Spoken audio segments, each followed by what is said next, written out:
yo llevo relativamente poco en el sector de la hostelería, aunque como todos, pues también no me he librado de estar detrás de la barra en algún momento poniendo copas. Pero me leí un dato que me ha quedado, o sea, me ha dejado totalmente impactada. Dice Hostelería de España que el 65% de los restaurantes independientes cierran antes de cumplir los 5 años. O sea, me parece que es un dato demoledor y que pone, ¿no? Pone a flote pues muchas deficiencias de profesionalización del sector. Entonces yo creo que para abrir fuego, ¿no? En esta mesa, teniendo dos perfiles pues con tantísima trayectoria, ¿no? Raquel, tú llevas 15 años asesorando restaurantes, además has trabajado en Madrid Emprende, pues tienes un gran pulso en el sector.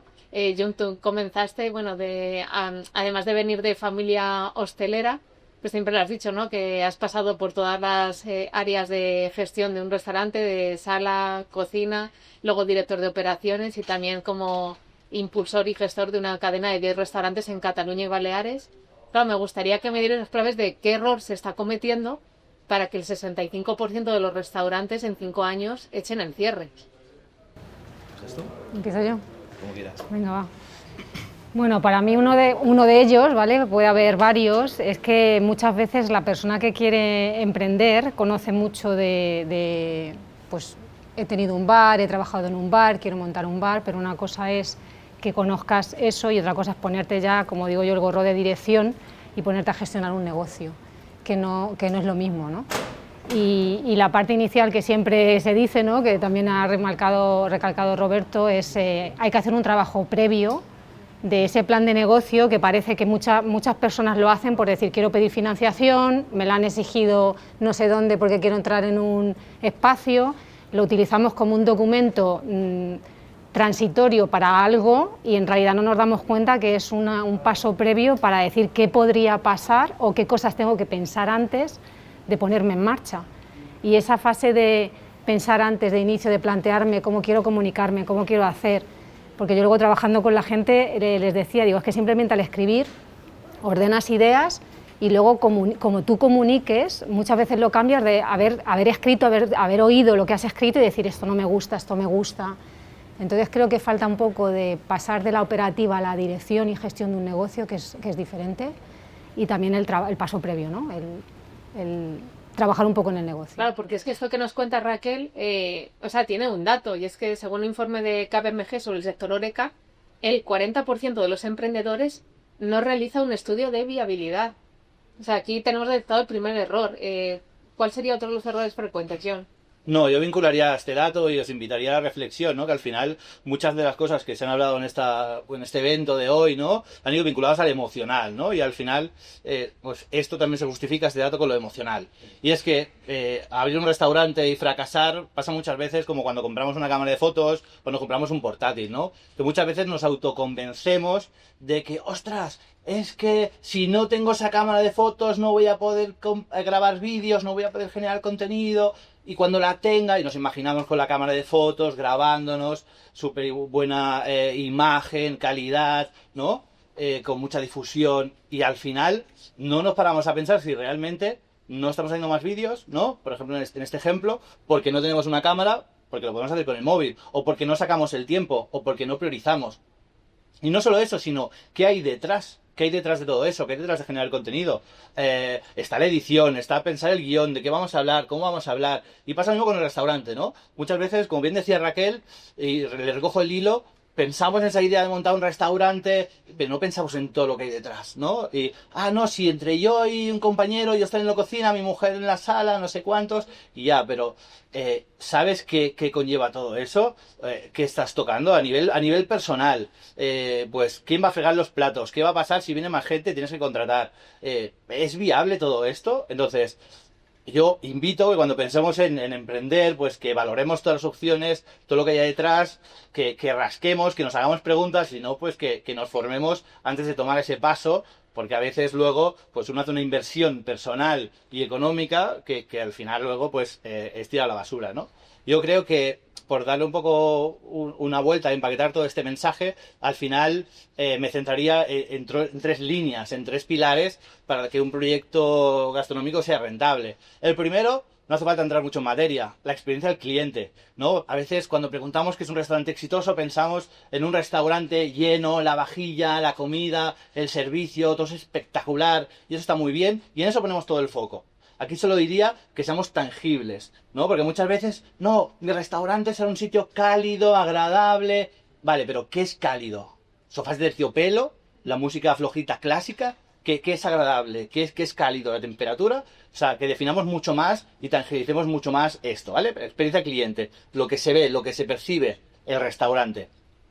Yendo a la pregunta que tú me hacías, y lo vinculo todo, pero para ese restaurante puede ser muy bonito, puede ser muy exitoso, puede estar muy lleno, pero si no es rentable, al final acabará cerrando.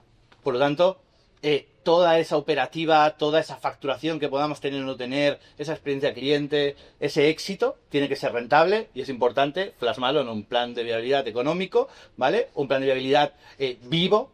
Esto no se hace solo al principio para ver qué tal, sino que tiene que ser algo vivo y mucho más allá. Que ese plan de rentabilidad, vale, la experiencia ok, la rentabilidad ok, pero hay una cosa más allá que es el foco de todo este evento, que es la persona, es yo, la persona que está detrás. Si yo no soy feliz, si tengo que estar todos los días pendiente del negocio, si me sacrifico mi vida familiar, personal, pues ese negocio, aunque los números digan que es rentable, tampoco lo será, ¿no? Entonces, bueno, un poco... O sea, que tienes que tener un presupuesto económico y un presupuesto emocional. Sí. John, a mí hay una frase tuya que hace poco, bueno, antes de este evento, Roberto, con mucho acierto, le hizo una entrevista a John, igual que a Raquel, nos dejó una perla que me ha apuntado la frase, que viene muy al caso: vender más no significa ganar más dinero, no se trata solo de más esfuerzo, sino de acierto. En este sentido, cuando vamos a emprender, ¿qué imprescindibles deberíamos tener en cuenta para aumentar el nivel de acierto, ese grado de acierto? A ver, para mí, el imprescindible número 1 es el pensamiento crítico. Es hacernos preguntas, ¿no? Lo que hablábamos antes. ¿Por qué pasa esto? Vale, voy a facturar tanto. ¿Por qué? ¿Cómo lo voy a hacer? ¿Cuánta gente va a entrar, no? O cuánta gente tiene que entrar para que yo facture lo que tengo que facturar. ¿Cómo lo voy a hacer? Porque al final, ¿no? Como Raquel también sabe, los números lo aguantan todo, ¿no? Pero luego hay que hacerlo realidad. Entonces, pensamiento crítico. Saber el por qué, preguntarse cosas. ¿Qué pasa si? También crecimiento personal. Al final, nuestro negocio, nuestro proyecto crecerá tanto como crezcamos nosotros, ¿no? Tener objetivos. Porque si no sabes dónde vas, al final acabarás en cualquier sitio donde quieras ir. Esto es base. Y luego también tener una estrategia. Una vez que hemos definido los objetivos, pues definir ese camino.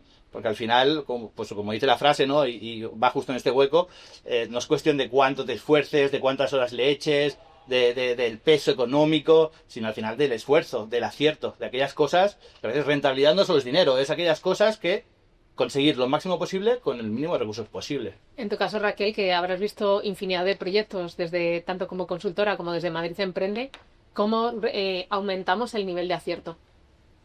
A ver, para aumentar el nivel de acierto hay que ser realista, porque sí que es verdad que todo el mundo viene con la idea de tu idea es magnífica, tu idea es súper ilusionante, pero luego al final nuestro trabajo es bajar a la tierra, ¿no? No es cuestión de desanimar, pero yo he tenido muchos proyectos donde por situación personal el proyecto en sí no tenía salida porque había urgencia económica. Entonces el emprendimiento y la urgencia económica es incompatible y eso es una realidad.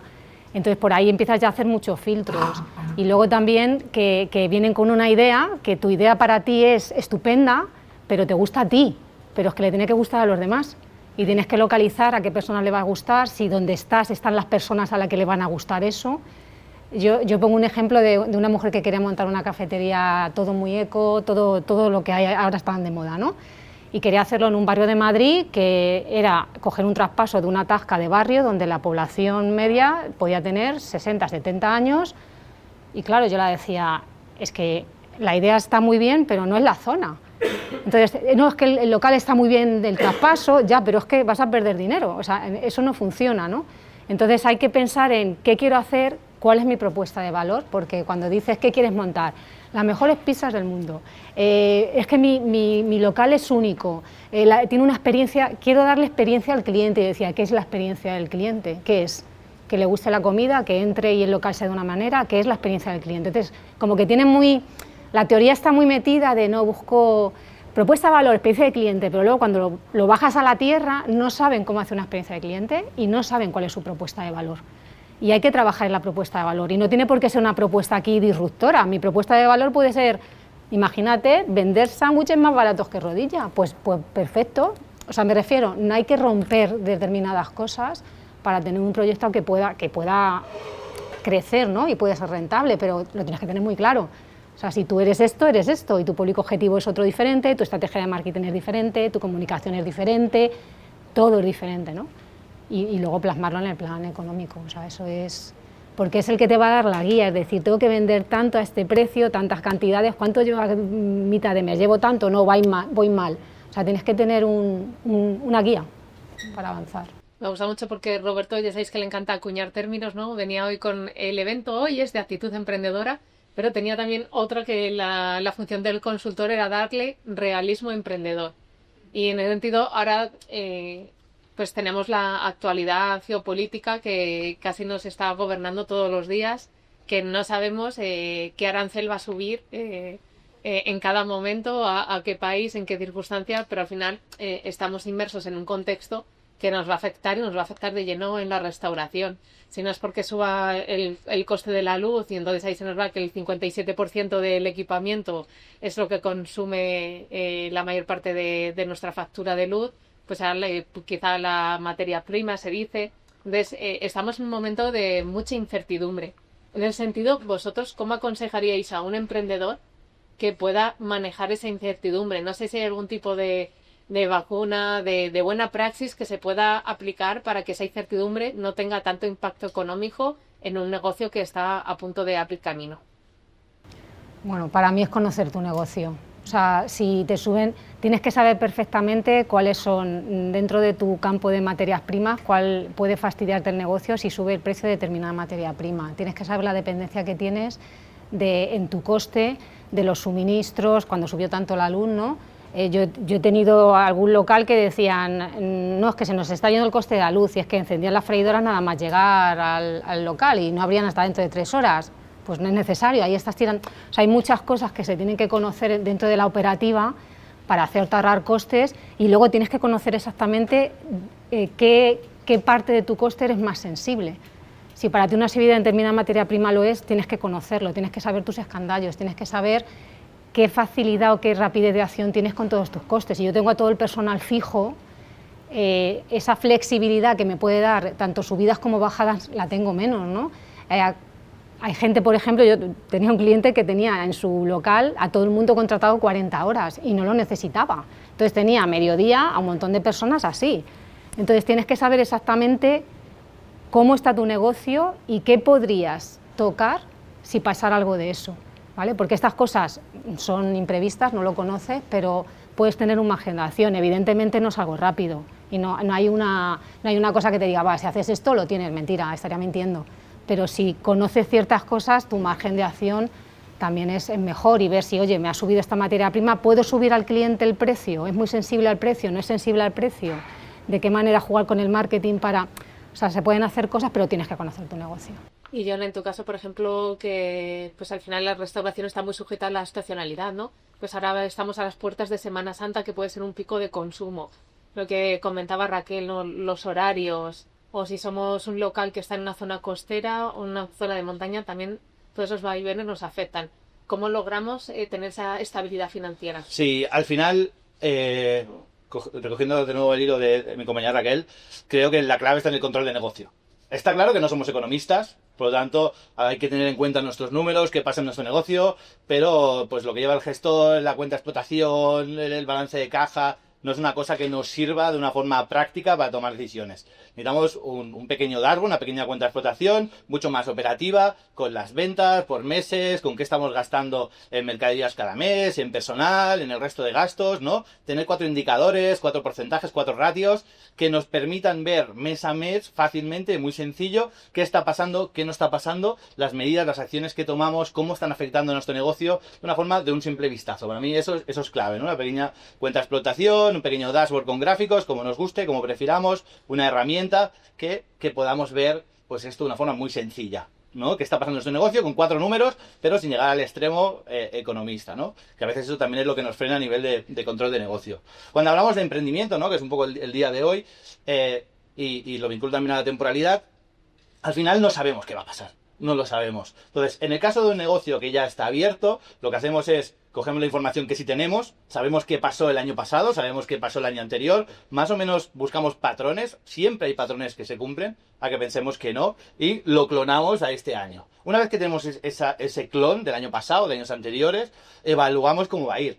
Semana Santa el año pasado fue en marzo y en este abril. Por lo tanto, aquí bajo facturación, aquí bajo costes, subo costes, y un poco me monto ese mapa mental en base a la información que ya tengo, ¿no? Y esto pues es respecto a la temporalidad. Claro, si fuéramos un gimnasio, pues tenemos 100 clientes, a tanto la tarifa, sabemos que ingresamos cada mes porque se dan de alta 2, bajan 2, sé lo que ingreso cada mes, sé lo que gasto cada mes, puedo decir, gasto esto en personal, gasto esto en lo otro, pero no es el caso. Restauración, un día está lleno, otro día está vacío, un día llueve tal y otro día no sé cuántos, ¿no?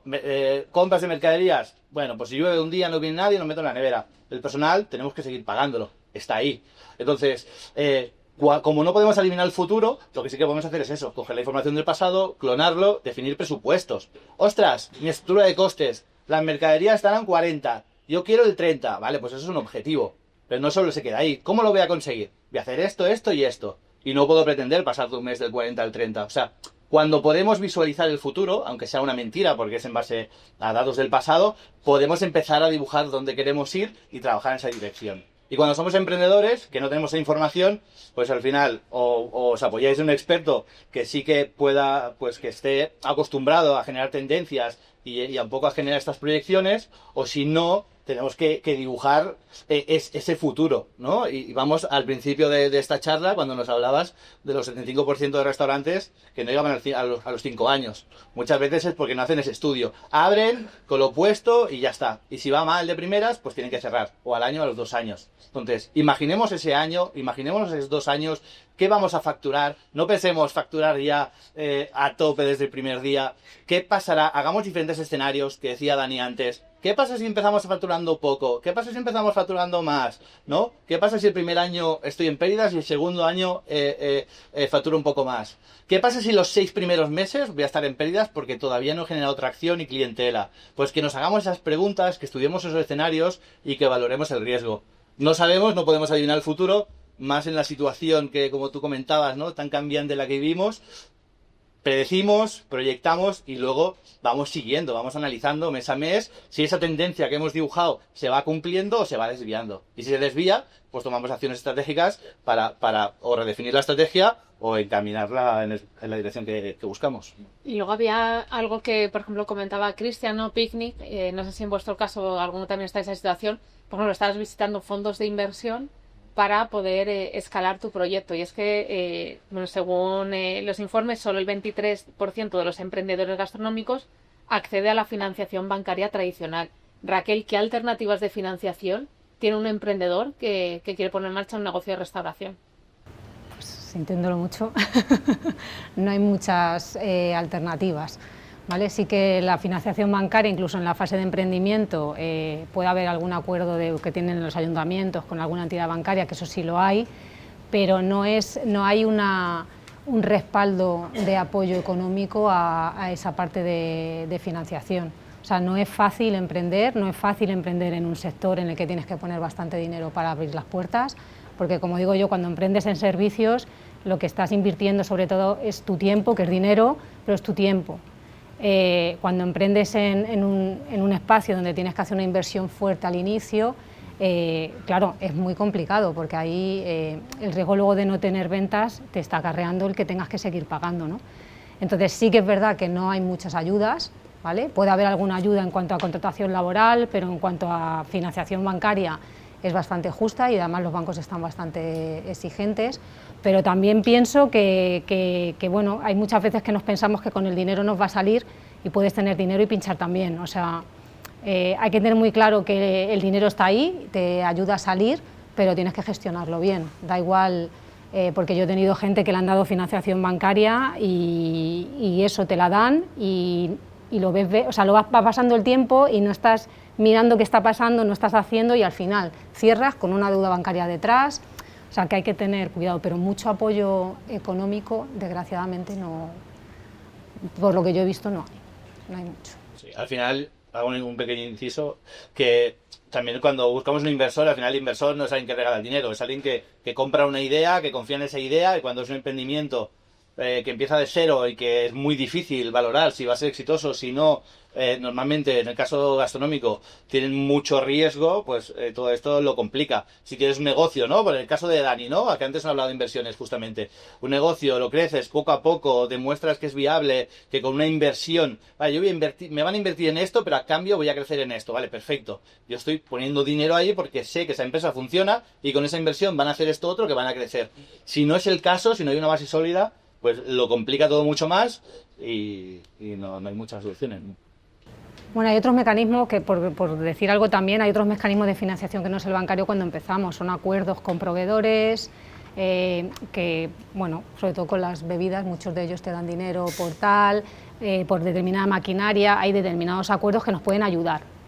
Pero el que alguien diga, toma esto y... O sea, hay que tener muy claro cuál es la propuesta de valor, ese plan de negocio nos puede ayudar a ser ese parte de ese 23%, y luego ya cuando hemos demostrado que el negocio es viable, sí que a lo mejor, como en el caso de Picnic, ya es más probable poder acceder a un fondo de inversión que te ayude, que te acompañe en ese crecimiento global. Pero viable con sentido, porque el Excel lo aguanta todo. O sea, yo puedo hacer un plan de negocio ahora de un negocio que va a romper en 5 años, pero lo tengo que respaldar. Si yo crezco un 25% al año que viene, ¿en base a qué? ¿Vas a cambiar la propuesta, vas a añadir nuevos productos, abres mercados, vas a invertir en marketing? ¿Qué vas a hacer para yo creerme que estás creciendo ese 25%? O sea, yo he tenido gente que dice, no, yo el primer año, al segundo ya crezco un 10%, vale, ¿cómo lo vas a hacer? ¿Cómo lo vas a hacer? Porque yo con lo que me ves aquí, yo no veo nada. O sea, que no solamente que el número lo soporte, sino que luego tu acción justifique ese número, porque si no, no tiene ninguna validez. Sí, y yo añadiría que cuando hagamos planes de viabilidad, que hagamos un escenario, a mí me gusta llamarlo realista, hay gente que lo ve pesimista o justo, pero yo pienso realista, que es como el punto intermedio, porque si haces un escenario muy positivo y te va mal, pues te pegas una hostia enorme. Si haces un escenario negativo y muy negativo y al final te va un poco mejor, pues ya para qué lo has hecho, porque tampoco tiene mucho sentido. Si haces un intermedio, al final, si te va un poco mejor, pues te llevas una alegría. Si te va un poco peor, es un poquito peor de lo que habías propuesto o pensado, pero tampoco se desvía mucho, ¿no? Entonces, creo que en el equilibrio, en ser más vale tirar un poquito hacia abajo realista que no hacia arriba, sin caer en el pesimista, ¿eh?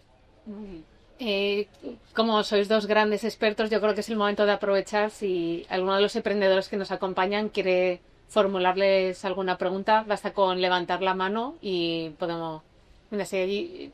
¿Te presentas, por favor? Francisco Sadurní, dirijo una empresa que asesoramos a unos 70 restaurantes en toda España, como sabes. Restaurantes, por lo general, casi todos de ese, un 95% independientes, a ser independiendo.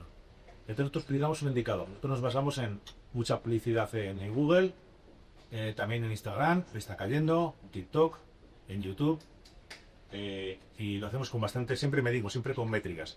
Y entonces pasa lo siguiente, venimos el último año, van bajando las ventas en general en toda España. Van bajando, hay una contracción, la gente sale menos, se queda más en casa, tiene más consumo. Por ejemplo, tengo un cliente de hamburguesas, y los de hamburguesas en delivery están vendiendo mucho más. Porque la gente se queda en casa y pide una hamburguesa y se la comen, ¿no? En lugar de ser un fin de semana apretados y pagando un precio que ha subido mucho en los últimos 2 años, ¿no? Entonces, para saber la eficacia utilizamos un truco que es curioso, que es que pregunten al de la Coca-Cola, al de la cerveza, porque claro, resulta que, o sea, es importante saber, esto es como si un restaurante fuera un avión, ¿no? Y tenemos que saber a qué distancia estamos de la Tierra, porque al de la Tierra también se mueve. Entonces, por ejemplo, si todas las ventas van bajando y a los de al lado les ha bajado un 20% y ha bajado un 10%, estamos teniendo un éxito. Pues cuando hay subida, todos subimos, ¿no? Pero cuando hay bajada, el que se salva es aquel que baja menos. Entonces, un indicador muy importante es el preguntar a los proveedores: ¿cuánta carne vendes tú a fulanito que está lo mío, es competidor mío? Al de la Coca-Cola, al de la cerveza. Porque este indicador te hace saber si las acciones que estás tomando, porque en esto de la publicidad pasada, por mucho que tenéis, son sistemas de caja negra. Tú metes un dinero y ves si suben las ventas o no suben. Pero a veces resulta que suben un 2%. Pero los de al lado han bajado un 20%. Entonces, ha impedido que tú bajaras un 20%. Entonces, me refiero a eso, utilizar indicadores de temporalidad. Que ahora son en entornos tan inestables como los actuales, llueve, sube la temperatura. Llevamos un instante cocidos que cuando sube la temperatura a 23 grados, alumbra el 30% de la gente. Ya no va a comer cocido. Y si baja, esa idea se desborda. Tiene que tener previsto tu carnicero de un sábado o un domingo, ¿no? Entonces hay que tener, aparte de los indicadores, o sea, decir, nosotros hacemos que los planes de negocio está bien hacerlos, nunca se cumple, hay mucha desviación y estás muy atento a lo que está pasando en ese momento en la coyuntura. Vas a ver si tienes que tocar la carta, si tienes que introducir un menú ejecutivo, es decir, indicadores de situación, ¿no? Para saber si lo que hacemos sirve o no sirve. Porque muchos se quedan cruzados de brazos esperando un milagro, ¿no? Esos son los 5.000 que van a cerrar en Madrid, por ejemplo, ¿no? Muy bien, muchas gracias por la intervención. No sé si hay alguna pregunta concreta para Johnny y Raquel. Hola, mi nombre es Andrea. Tengo una duda porque, entendiendo el tema de los números, el coste del personal aquí en España es bastante elevado. Entonces, ¿cómo afinar entre quiero vender más y eso me va a implicar más personal para poder atender y dar la experiencia que quiero dar y no estoy dispuesto a pagar más? ¿Cuál sería como esa recomendación? Sé que obviamente no es una respuesta única, pero más o menos cómo uno se puede orientar con eso. Bueno, yo te diría que al final, a nivel de coste de... Sí, es una pregunta que... O sea, hace falta mucha más información como para poder contextualizar y dar una respuesta. Sí que diría que al final cada negocio tiene su estructura de costes y su porcentaje o su ratio de coste de personal. El coste personal es alto, es uno de los costes pues que más incordian, ¿no? A nivel de números. Yo me haría preguntas. Primero me haría la pregunta de si facturando lo que estás facturando puedes optimizar el personal y reducir con herramientas, con maquinaria, con reestructurando el servicio, el cómo, el tal, lo que estés haciendo, ¿no? Luego me preguntaría, vale, subir ventas. ¿Cómo puedo subir ventas con el mismo personal?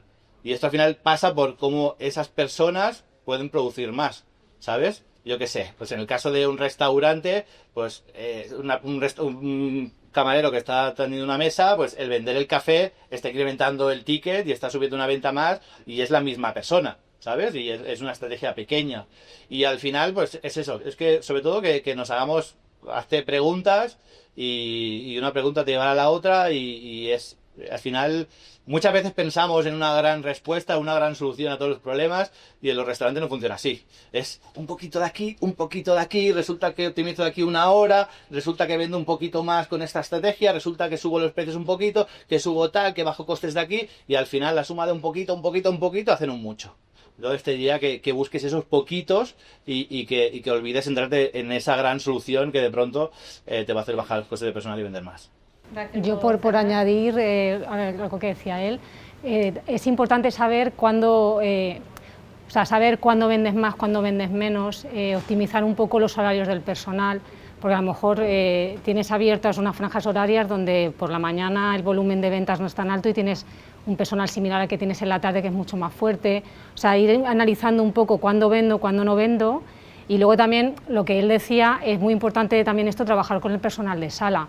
Pues la venta sugerida es súper importante y luego muchas veces en la propia operativa no nos damos cuenta que a lo mejor el personal que tenemos no puede atender más o no puede trabajar mejor porque físicamente nuestro local está mal estructurado. Una cocina mal estructurada hace perder tiempo. Si tienes el delivery en la otra punta de donde preparan esto es una pérdida de tiempo. Entonces hay que optimizar a la gente en sus tiempos y ver también cómo estás organizado tú. Facilito a mi personal que puedan atender a más gente o lo estoy dificultando. Tengo las herramientas para que puedan atender más gente o llegan mal las comandas y entonces perdemos mucho tiempo porque hay que ver un poco cómo está funcionando y luego ver en qué cosas puedes cortar, si se puede vender más y cómo pueden vender más la gente que tiene. Y sobre todo tener en cuenta que a veces menos es más o que no siempre más es más, ¿no? A veces, yo qué sé, ponemos más mesas, pero esas más mesas hace que el personal vaya más lento, porque si tiene una persona con 10 mesas, pues si tiene que ir a una, luego a la otra, luego a la otra, luego a la otra, va a hacer que esas 10 mesas vayan más lentas. Si tienes una persona mejor con 5 mesas, pero con mucha más rotación, va a estar por cada mesa mejor, va a recomendar mejor, va a vender más, va a tener más rotación, ¿sabes? Y va a ser mucho más productivo esa persona, que claro, si tiene 50 mesas, es que van a tardar todo muchísimo, ¿no? Entonces a veces también reducir también incrementa esta diferencia.